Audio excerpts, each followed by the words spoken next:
The deadliest animal on Earth isn't a shark, a lion, or even a snake.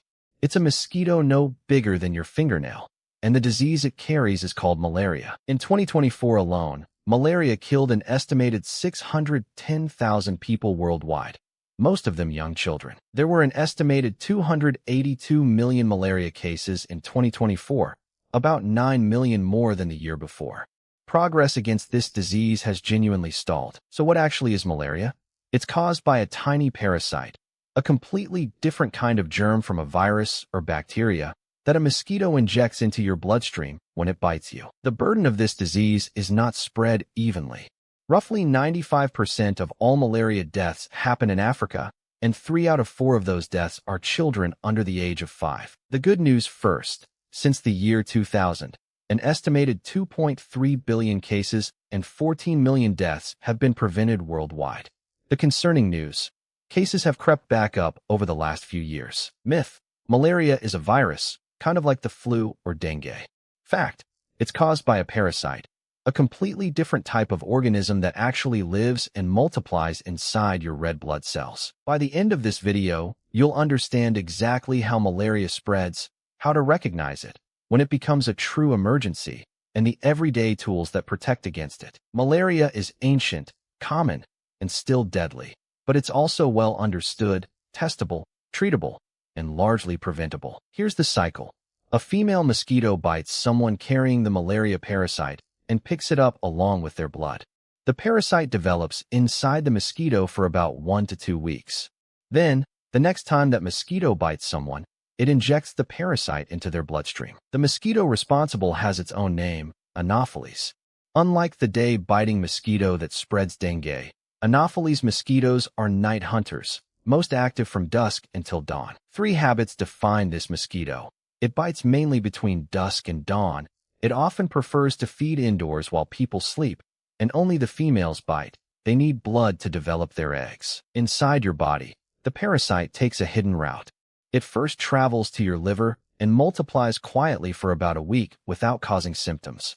Then it bursts out, invades your red blood cells, multiplies again, and eventually ruptures those cells, which is exactly what triggers the fever. Roughly speaking, liver stage first, taking about a week and causing no symptoms at all, followed by the blood stage, where the repeated cycle of red blood cells rupturing is what actually makes you feel sick. Myth: if someone in your house has malaria, you can catch it from them directly. Fact: malaria does not spread from person to person through everyday contact. You need a mosquito to carry it. A handful of rare exceptions exist. A pregnant woman can pass malaria to her unborn baby, and there have been rare cases from blood transfusions, shared needles, or organ transplants. But daily contact with an infected person carries no risk. Keep this cycle in mind, because it explains almost everything about who's at risk and how to recognize the illness. Coming up next: no mosquito, no malaria. Every prevention strategy in this video comes back to that one fact. The hallmark of untreated malaria is fever that seems to come in waves, rising, breaking with drenching sweats, then returning again days later. That cyclical pattern lines up with the parasite's rhythm.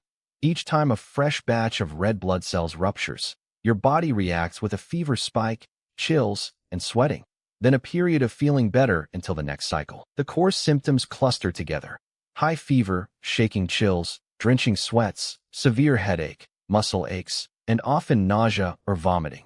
Genuinely easy to mistake for a bad case of the flu. Your symptom checklist: fever, chills, sweating, headache, muscle aches, fatigue, and nausea or vomiting, usually starting 7 to 30 days after the mosquito bite. Symptoms typically appear 7 to 30 days after being bitten, which means someone can fall ill weeks after returning home from a trip, long after they've forgotten about that one itchy bite. Not all malaria is the same. 5 parasite species infect humans. P. falciparum, the most dangerous and responsible for most deaths. P. vivax, the most widespread, and 3 others: P. ovale, P. malariae, and P. knowlesi, a species that normally infects monkeys but is increasingly infecting people in parts of Southeast Asia. Here's a genuine quirk worth knowing: P. vivax and P. ovale can hide dormant in your liver and cause a relapse months, or even years, after the original infection seems to have cleared. Meet David, a 34-year-old who returned from a trip 3 weeks ago. He suddenly develops a high fever, shaking chills, and a pounding headache. His doctor asks about recent travel and orders an urgent malaria blood test. Fever after travel to a malaria region should always be taken seriously and tested for, not assumed to be something else. Next, when malaria turns dangerous, most malaria, treated promptly, resolves completely. But especially with P. falciparum, a delay in treatment can allow the infection to become severe. And severe malaria is a genuine medical emergency. In severe malaria, infected red blood cells can clog small blood vessels, including in the brain, while the destruction of huge numbers of red blood cells causes severe anemia. Together, these effects can starve vital organs of oxygen. Warning signs that mean go to a hospital immediately: confusion or difficulty waking someone up, repeated seizures, extreme weakness or inability to stand, difficulty breathing, dark or tea-colored urine, and yellowing of the skin or eyes. In a young child, severe malaria can look like extreme lethargy, very fast breathing, and an inability to drink or breastfeed. All signs that demand emergency care without delay. How to decide? Fever alone. Recently returned from a malaria area? Seek medical testing right away, same day. Any warning sign from that list? This is an emergency. Go to a hospital immediately. Certain groups face much higher risk of severe disease. Children under 5, pregnant women, people with HIV or other conditions weakening the immune system, and travelers from non-endemic countries who have no prior immunity at all. The numbers make the stakes painfully clear. Children under 5 account for roughly 3/4 of all malaria deaths in the hardest-hit region of the world. Severe malaria's complications include cerebral malaria, brain swelling and seizures, severe anemia, kidney failure, dangerously low blood sugar, and fluid in the lungs, any of which can be fatal without urgent treatment. A simple rule to live by: any fever within a few months of travel to a malaria risk area should be tested for malaria immediately. If any warning sign appears, don't wait. Go straight to emergency care. Severe malaria escalates fast, but it's also very treatable when caught early. Next, exactly how it's diagnosed and treated. Getting diagnosed is fast. A drop of blood is examined under a microscope or tested with a rapid diagnostic test, both of which can confirm malaria and often identify which species within minutes to hours. Quick pause. If this breakdown is helping you, take a second to hit like and subscribe. It genuinely takes a lot of effort to make videos like this, and your support keeps them coming. Rapid diagnostic tests are fast, affordable, and don't require a lab, making them a game changer in remote areas, with good accuracy for detecting the most dangerous species, P. falciparum. Under the microscope, technicians look directly for the parasite inside red blood cells and can often tell which of the 5 species is responsible, information that shapes exactly which medication to use. For most malaria today, doctors use artemisinin-based combination therapies, known as ACTs, pairing a fast-acting artemisinin drug with a longer-acting partner drug to clear the parasite quickly and reduce the chance of resistance developing. ACTs are generally well tolerated. Some people notice mild nausea, dizziness, or fatigue during treatment, side effects that are usually much milder than the illness itself. For P. vivax and P. ovale, an additional drug like primaquine is often needed to clear the dormant liver parasites and prevent relapse, though doctors first check for a common enzyme deficiency called G6PD, since this drug can trigger dangerous anemia in those who have it. For severe malaria, hospital treatment usually starts with 4-artesunate, the fastest-acting option, plus close monitoring of blood sugar, breathing, and organ function. Most people who receive prompt treatment recover fully. The outlook with prompt treatment is genuinely good. Most people, including those with severe disease, recover fully, which is exactly why speed of diagnosis and treatment matters so much. Fast testing, the right medication, and prompt hospital care for severe cases. That's the treatment story. Now, let's talk about stopping malaria before it starts. Everything so far has been about recognizing and treating malaria. Now, the part that saves the most lives: prevention. Start with your sleeping space. Check that windows and doors have intact screens, that any gaps are sealed, and that a bed net is set up correctly, tucked under the mattress with no tears or gaps for mosquitoes to sneak through. The core prevention toolkit: insecticide-treated bed nets for sleeping, indoor residual spraying of walls in high-risk areas, repellent on exposed skin in the evening and overnight, and covering up with long sleeves after dusk. The impact of a simple insecticide-treated bed net is enormous. Studies have repeatedly shown sleeping under one significantly cuts the risk of infection and death, especially for young children. Think in layers: personal protection like nets and repellent, household steps like screens and indoor spraying, and community-wide efforts like large-scale net distribution and mosquito control programs.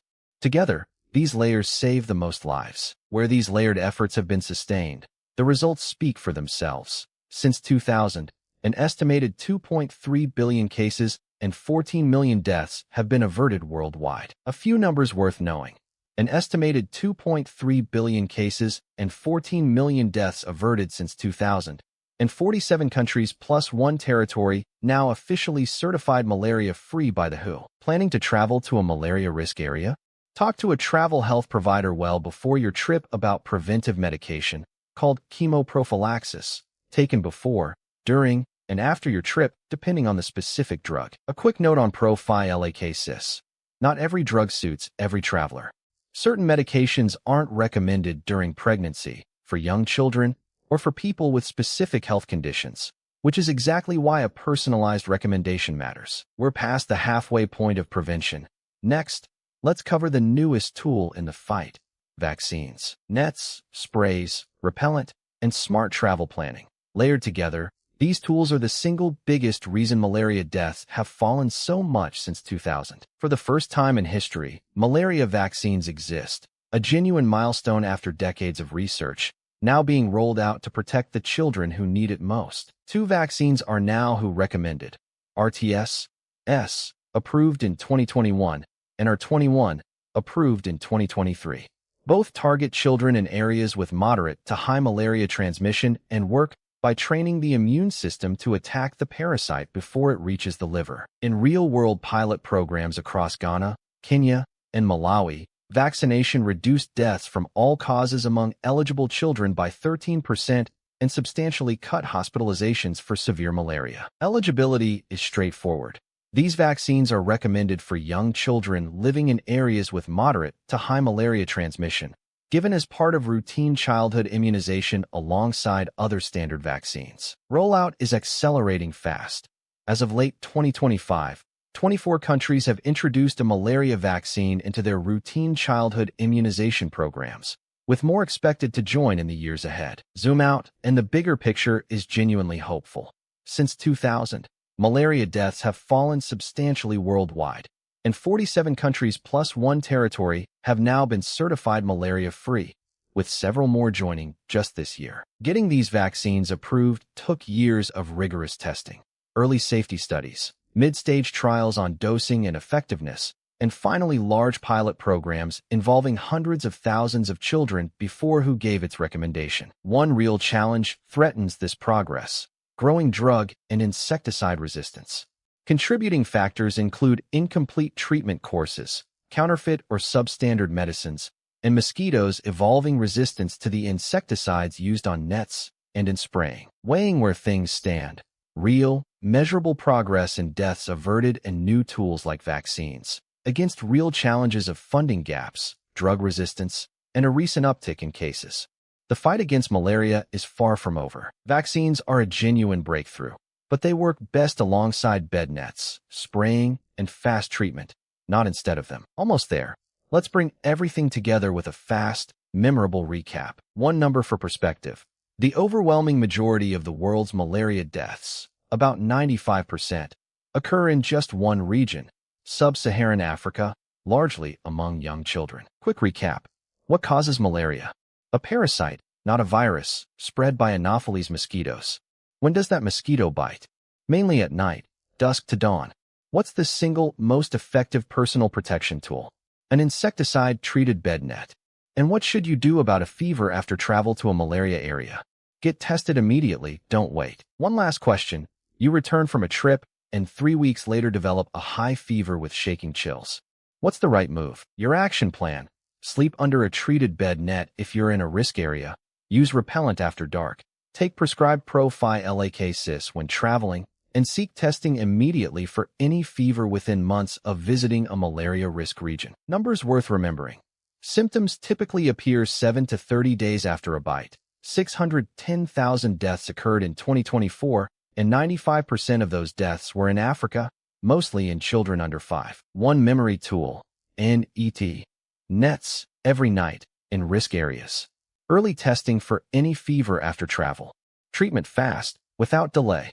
3 letters, everything that matters most. Malaria has killed people for millennia, but today it's testable, treatable, and largely preventable. A little awareness, a bed net, and fast action save lives. Here are the key references and sources for this video. Thanks so much for watching. If this helped, like the video and subscribe for more clear, simple explainers, and I'll see you in the next one.